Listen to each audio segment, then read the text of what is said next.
Republican presidential candidates are making their pitch in Iowa with, fewer than 2 weeks now until the Republican caucuses. As GOP voters in the Hawkeye State prepare to weigh in, abortion access has emerged as a key issue. A recent CBS News poll finds 74% of likely Republican voters in Iowa say abortion should be illegal in all or most cases in the state.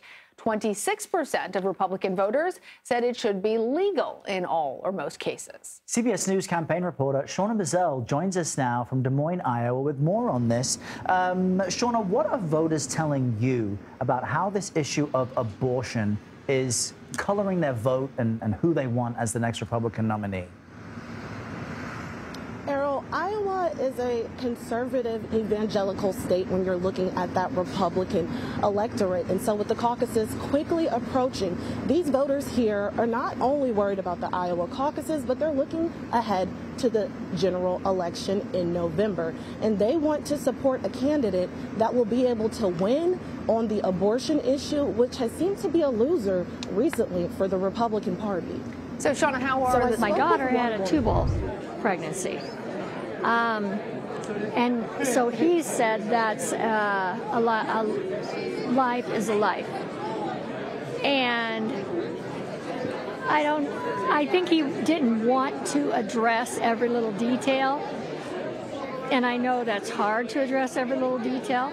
But you see, she's going to vote for someone who believes in abortion.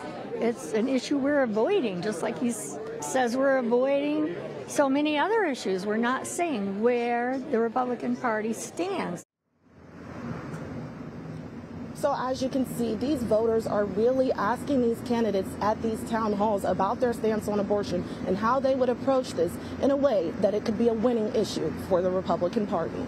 So, sorry, Shawna, I may have missed it. I'm not sure who that voter was talking about. Can you tell us more about the different GOP candidates and how they're framing their views on abortion?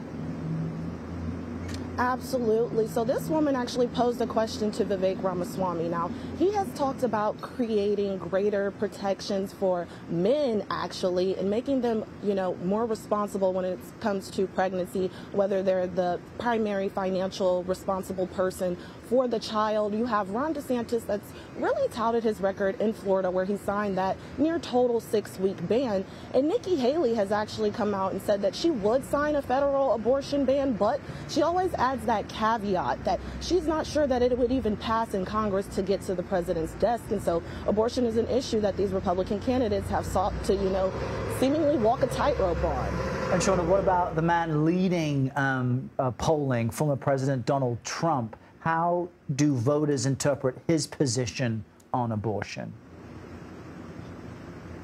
Former President Donald Trump's base is so loyal to him that his position on abortion really isn't at the top of their minds. They're more so just concerned about propelling him back to the White House. But Donald Trump has also sought to walk that tightrope. He hasn't given a clear or definitive policy stance on what he would do should he be reelected back to the White House. But he has spoken out against the ban that Ron DeSantis signed, and I mentioned previously, saying that it was too far, too extreme, and he recognizes that this issue may not be a winner for the GOP. Well, tell us, Shawna, how does the Biden campaign plan to engage on the issue of abortion?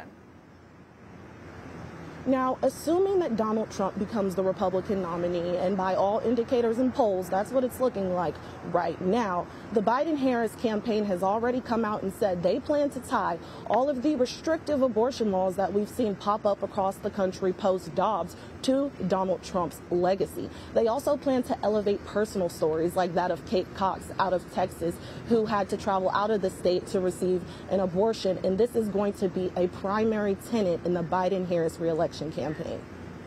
All right, Shawna Mizelle, thank you. Thank you, Shawna.